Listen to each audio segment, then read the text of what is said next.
Boleh. Jadi dulu itu saya kuliahnya bukan kuliah hukum sih, lebih ke kuliah keuangan. Sarjananya ambil sarjana ekonomi di UC Berkeley di Amerika. Habis itu S2-nya saya ambil di Colorado Boulder, perbankan. Kerja di Bank Amerika, Wells Fargo, American Express, terakhir US Bank.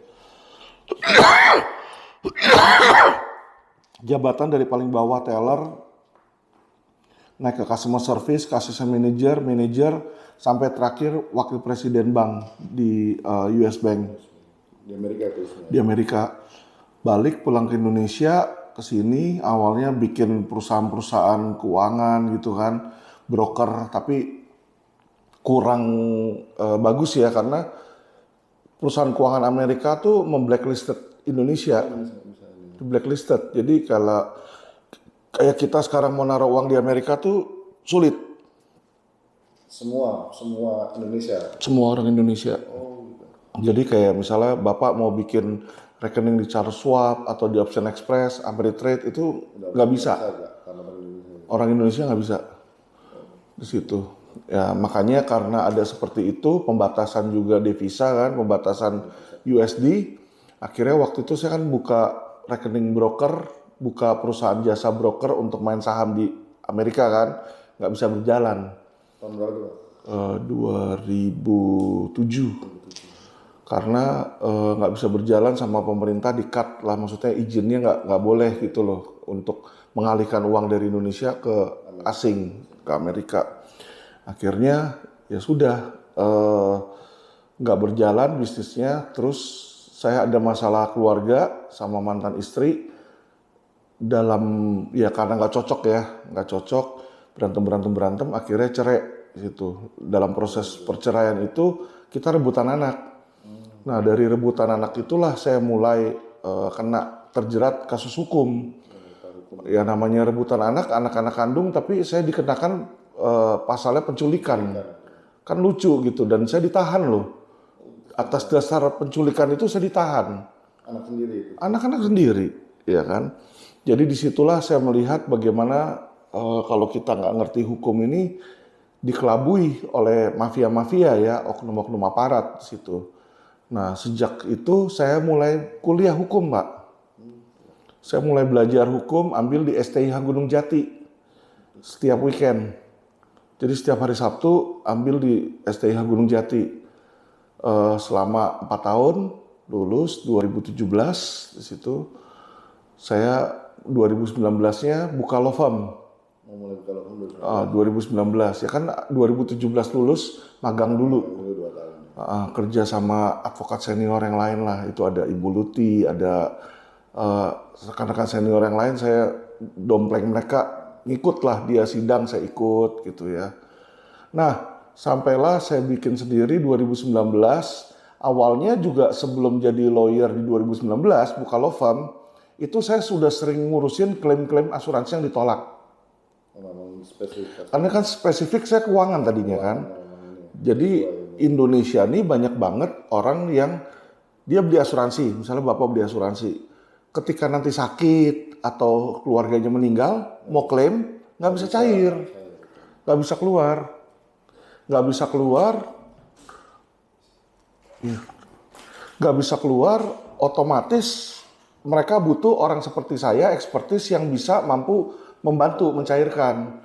Nah disitulah makanya mereka keluarlah sebuah julukan saya dibilang mafia asuransi. Padahal kita bukan mafia, kita broker. Sama kayak kita nawarin jasa, misalnya Bapak nawarin jasa jual beli rumah. Nah ketika rumahnya kan orang lain punya, tapi dia kesulitan menjual.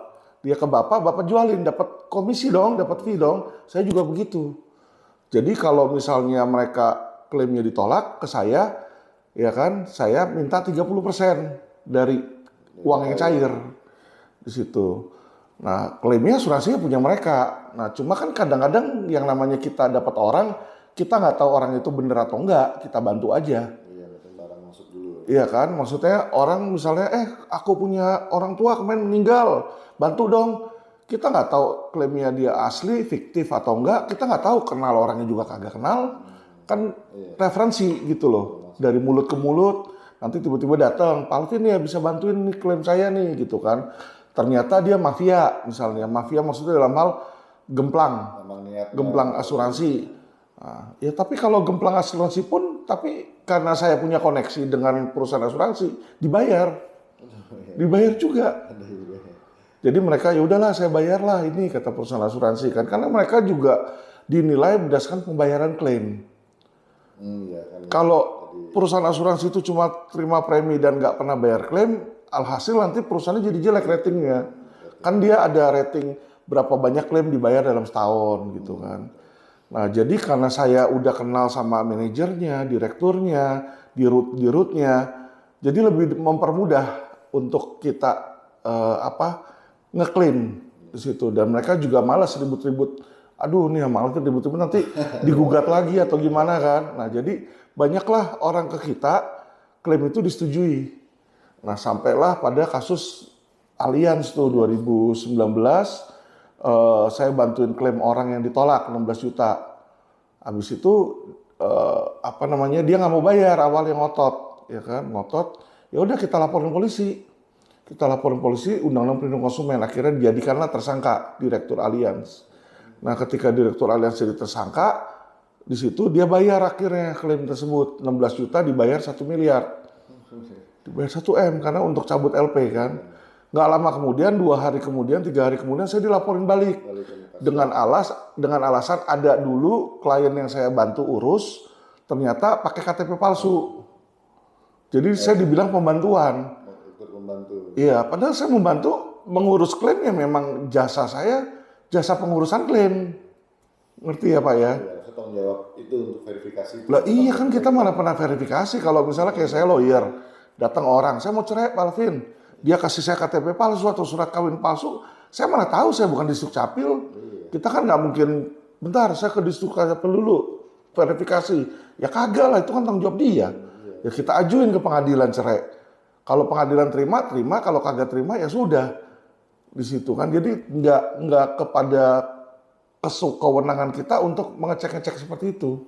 Nah dibilang saya pembantuan karena saya menerima klaim katanya.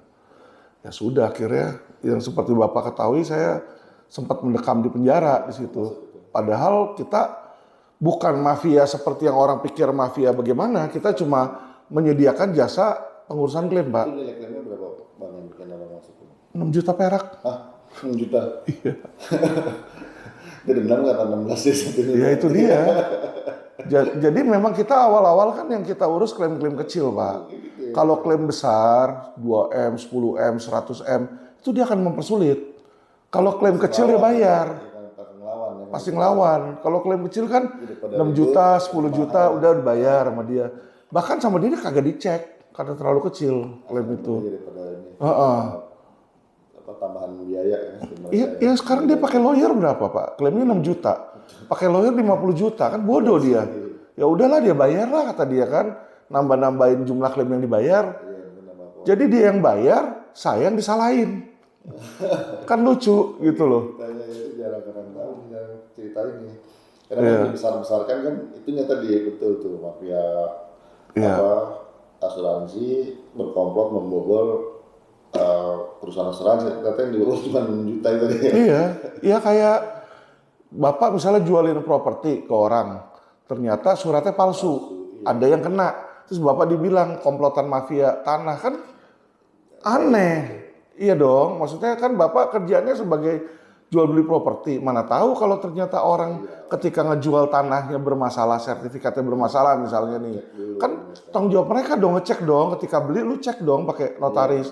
Kalau ternyata jebol dari notaris dicek dia juga lolos, masa Bapak disalahin nanti tiba-tiba? Kan Bapak mendapatkan komisi nih, dibilang Bapak ikut serta atau Bapak pembantuan menjualkan, ya kan, dapetin korban jadi seolah-olah kan lucu. Nah ini hal yang sama yang terjadi sama saya Pak. Berarti itu rangkaian ketersinggungan Bang Alvin dengan hukum yang tidak adil dalam ini terhadap Bang Alvin yang mulai tadi menculik anak sendiri, bukan dianggap, dituduh dan terus kemudian karena membantu ini terus dituduh bersekongkol dan akhirnya masuk juga. Jadi saya ini adalah korban kesewenangan hukum sih. Dari pertama rebutan anak aja udah dimasukin penjara itu udah salah, Pak. Anak kandung mana bisa.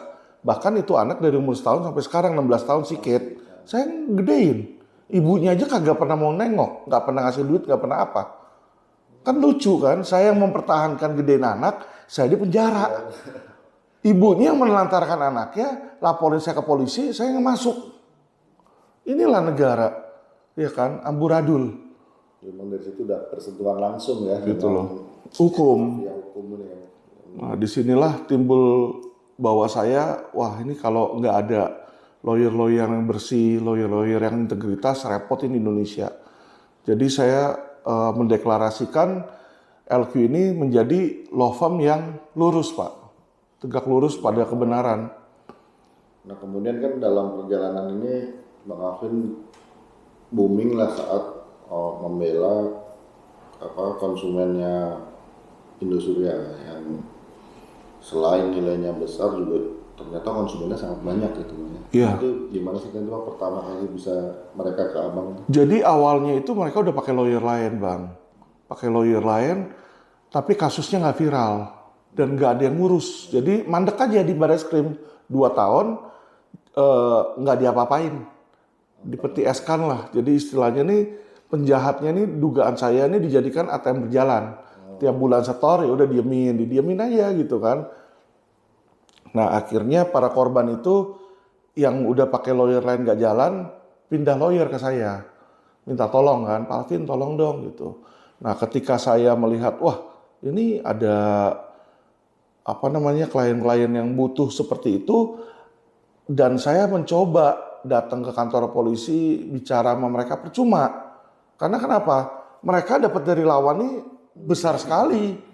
Jadi tetap aja nggak jalan. Akhirnya berpikirlah saya dengan cara no viral no justice. Jadi saya pikir, wah saya harus pakai media nih. Ya toh. Nah pas kebetulan saat itu kita masuk ke Uya Kuya, podcastnya Uya Kuya. Terus ada acara juga Forum Indonesia Adil. Datang juga kita bicarakan juga tentang Indosuria di sana. Saya naikin juga ke Gatra di situ kan. Akhirnya setelah saya demo dan saya hajar di media, jadi viral, Bang. Dan atensi ya. Jadi atensi langsung presiden, nggak lama 2 hari kemudian pidato di OJK. Dia bilang itu investasi bodong harus dibasmi. Baru tuh jalan Indosuria. Karena Indosuria saya bilang itu adalah skema ponzi terbesar di Indonesia. Dengan kerugian 106 triliun. Ya kan? Nah akhirnya mulai jalan di situ. Ditahanlah si ownernya, si Hendy Surya. Tapi Hendy Surya ini sebenarnya cuma cecerenya doang. Kambing hitamnya. Dedengkot otaknya itu sama aktor intelektual itu menurut kami itu bukan dia, bukan Hendy Surya. Menurut saya sebagai kuasa hukum adalah ayahnya yaitu Surya Effendi. Kenapa?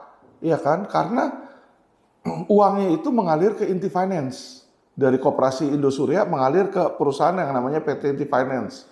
Di mana pengendali dan pemilik dari Inti Finance adalah Surya Effendi. Tidak. Jadi saksi juga enggak ya? Tidak. Padahal saya udah laporin ke Bares dan Jenderal Wisnu dia udah lihat, dia bilang, oke Pak Alvin nanti pasti saya tangkap Lebaran. Ternyata kagak ditangkap tahun demi tahun di situ. Nah lebih heran lagi dia jadikan 3 orang tersangka, 1 kabur, Suito Ayub. Bagaimana kok tersangka kabur semua itu di sana di TV Texas kan? Makanya saya teriak itu, saya teriak. Dan ini yang kabur bukan cuma 1 Indosuria, Net 89 juga kabur 2 orang. Andrianto sama Samuel Law. Itu abangnya yang pegang kasusnya? Saya pegang juga. Terus ada juga Wana Arta, kabur juga Bang. 3 DPO. Manfred, Petruska, Evelina Petruska, ya kan? Itu bagaimana kok yang dia tangani ini kabur. Sekarang ada robot trading 1 lagi, kabur lagi juga yang dia tanganin. Jadi ya itu mungkin spesialisasi kabur di sana Bang. Kabur semua ya. Ini tersangkanya. Kalau terkait Indosuria kemarin kita lanjut lagi Indosuria kan ya sempat dapat angin surga lah konsumen nasabah ini karena tampaknya Hendy ketangkap dan proses hukum sepertinya jalan. Iya. tapi kemudian putusannya sepertinya mengecewakan. Nah itu mengecewakan seperti apa tuh? Iya. Jadi ini ada oknum kepolisian dan oknum kejaksaan yang sudah bermain, Bang. Ya kenapa? Karena kita tahu ketika di kepolisian dia sempat lepas dari tahanan. Jadi bebas demi hukum BDH. Itu BDH kalau nggak direncanakan, nggak mungkin bisa BDH. Mana mungkin orang udah ditahan kok lepas dulu. Kan dia sampai sidang pasti ditahan terus, biasanya seperti itu kan. Ini di kepolisian lepas. Nah, usut punya usut, ternyata di kejaksaannya dibikinlah modus P19 mati. Maksudnya modus P19 mati adalah diberikan sebuah petunjuk yang mana tidak mungkin dipenuhi oleh kepolisian.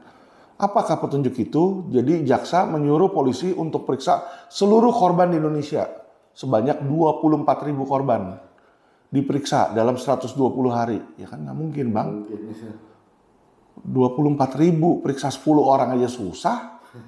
Loh iya dong, dia panggil satu-satu. Itu yang menjadi penghambat. Lah iya, ini yang di Jakarta aja dia periksa susah. Gimana nanti dari Sabang sampai Merauke? Panggil orang di Papua, panggil yang di Maluku, panggil yang di Aceh. Ya nggak mungkin lah. 120 hari waktu Di situ 120 hari, akhirnya lepas dulu orangnya. Udah itu saya pakai LP selanjutnya, LP 0204, akhirnya ditahan kembali nih si Hendy Surya. Ya kan? Naiklah ke persidangan di PN. Di PN dia lepas lagi, Bang. Dibilang onslah. Jadi dibilang ini bukan pidana. Kan gila itu, kita demo lagi waktu itu. Akhirnya Mahfud tuh sempat bantu, ya kan? Tangkap lagi kata Mahfud. Dibikinlah LP. Yang namanya LP 0086 tentang pemalsuan.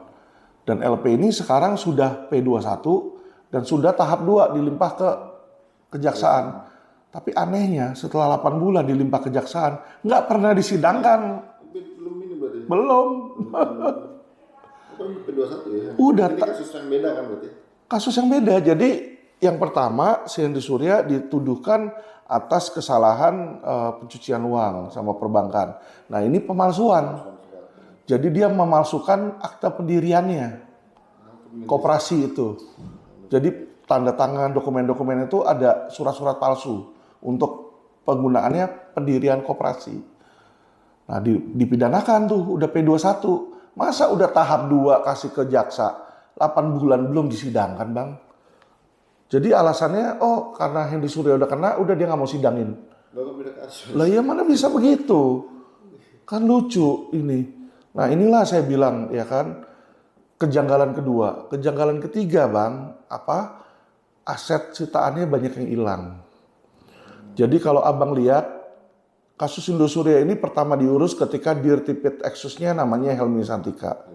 Di zaman Helmi Santika, dia memberikan press release bahwa dia sudah menyita 1 kapal yak pesiar senilai 100 juta dolar lebih lah, 1 T lebih lah di situ. Tiba-tiba sekarang hilang, kagak ada itu. Asetnya nggak ada. Yaknya tidak ada. Nah di zaman Helmi Santika pindah digantilah dengan Wisnu. Wisnu juga nggak lama kemudian press release dia bilang di London dia sudah sita 50 juta dolar. Apa yang terjadi ketika di putusan pengadilan? Tidak ada juga asetnya 50 juta dolar. Itu 50 juta dolar itu setengah T loh, Bang.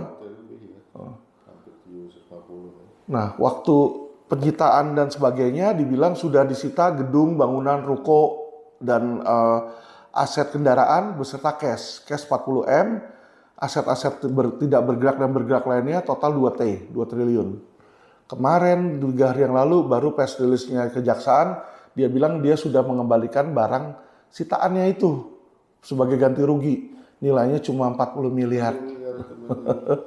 Jadi dari 106 triliun disita 2T, yang dikembalikan ke korban cuma 40 miliar, Pak. Nyesek nggak itu? Kasihan nggak para korban? Itu bukan uang saya loh, tapi uang para korban dibancakin loh.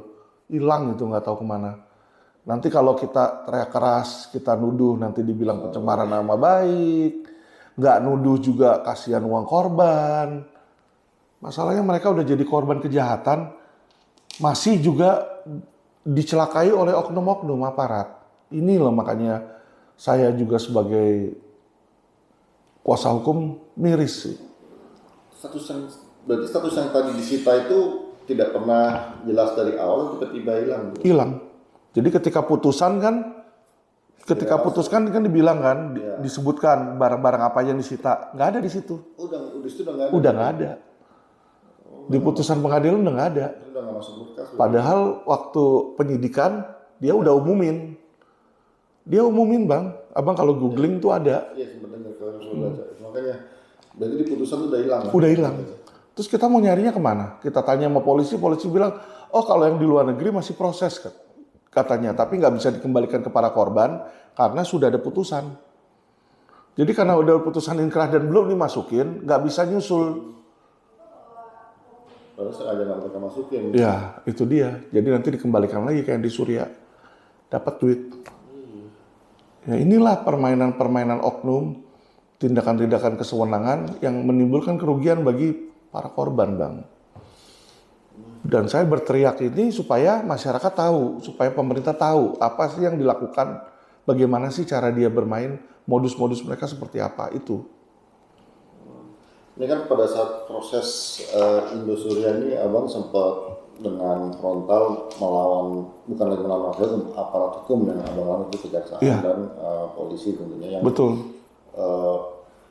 Entah bagaimana kemudian abang terkena kasus yang memang tidak jadi kasus yang pencemaran seksual itu ya, nggak jalan ya itu, tapi ada kasus lain. Betul. Yang itu seperti mana tuh jadi kasus abang?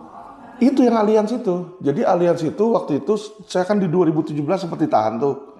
2017 di PN, terus akhirnya saya bebas lepas. Dari 2017, 2018 dia banding, 2019 MA, kasasi ke MA. Putusan kasasi saya tetap lepas. Isinya lepas dari tuntutan. Nggak dihukum loh. Nah inilah di mana Mahfud bilang katanya waktu itu di putusan kasasi MA, saya dihukum penjara, mau dieksekusi itu salah. Putusannya abang bisa lihat itu 873 kapit. Itu tidak ada putusan pidana. Saya bersalah tuh nggak ada. Saya lepas. Itu di 2019 bang. 2022 dia sidangin lagi kasus yang sama. Dengan nomor perkara yang sama. Lah iya. Disidangin lagi di PN lagi. Udah putusan MA, sidang lagi ke PN. Iya pak. Nomor perkara yang sama. Dari PN, terus, nah di sini baru saya tiba-tiba kena vonis, dituntut 6 tahun, kena pidana 4 tahun 6 bulan. Sidang cuma 1 kali, 1 hari, udah selesai semua. Udah gila mereka. Orang kan biasa sidang periksa saksi dulu apa, ini saksi nggak boleh diperiksa, nggak usah, langsung tuntutan. Saya diperiksa sebagai terdakwa, langsung tuntutan, hari yang sama semua. Langsung, kan gila, saya protes, saya bilang saya punya hak untuk menyampaikan saksi yang meringankan. Enggak, kata dia nggak usah. Keberatan ada dicatat. 2022 saya divonis di PN 4 tahun setengah. Banding, terus kasasi lagi. Jadi putusan kasasi saya ada 2. 873 kapit sama 125 kapit. Untuk kasus yang sama. Akhirnya di PK saya lepas lagi. Itulah kesewenangan-kesewenangan yang dilakukan oleh oknum-oknum aparat. Hanya Alvin Lim yang disidang 2 putaran, Pak. PN PTMA, sidang lagi PN PTMA. Di mana-mana kan PN PTMA harusnya ke PK. Bukan kalau dia mau banding PK. Bisa Pak PK. Iya. Betul, tapi kan sebenarnya kalau mau kan PK. Karena dia mentok, dia ke PN lagi. Itulah gilanya mereka. Dan dalam rangkaian perkara ini ada satu yang menarik, sangat menarik betul, itu adalah pembelaan dari anak abang, kakak Ket itu. Ini hampir semua publik kemudian sangat bersimpati, dan kemudian juga satu pertanyaan besar ini abang didiknya gimana sih sampai seberani itu dan secerdas itu karena bisa menjawab pertanyaan-pertanyaan dengan lugas segalanya dan sangat berani. Kalau Kate itu dari kecil karena dia udah ditinggal mamanya ya, dekat sekali sama saya karena kan ya saya satu-satunya parentnya dia lah di situ. Saya dari dulu saya waktu awal nggak punya uang sekalipun cuma naik motor, dia berdua tuh naik motor bareng kita ke mall di situ kan. Jadi dari kecil sudah terbiasa hidup mandiri. Umur 3 tahun aja saya udah nggak suapin dia. Saya suruh dia makan sendiri gitu loh. Jadi dia nyuap sendiri, makan sendiri. Pintar gitu loh. Jadi memang kita ajarin dia untuk bermandiri. Jadi sehingga hal-hal yang tadinya anak kecil masih disuapin, masih apa, ini dia udah bisa lakukan sendiri. Jadi memang dari Situ, dari kecil. terlatih lah, bukan dilatih, terlatih Iya. sendiri. Nah kalau setiap weekend, setiap Sabtu, saya sering ajarin dia hukum. Jadi hukum pidana itu apa, hukum perdata itu apa, terus saya ajarin dia juga investasi, keuangan ini bagaimana, saham itu gimana, option itu gimana. Jadi walaupun dia SMP waktu itu, tapi pengetahuan dia udah setara orang kuliah. Oh, berarti memang ada pendidikan khusus dari Abang, dan selain dia juga berinteraksi langsung dengan persoalan-persoalan yang Abang Betul. ini ya. Kalau liburan dia ikut saya ke kantor, nanti ketemu sama lawyer lain, dia lihat kerjaan lawyer lain gitu kan.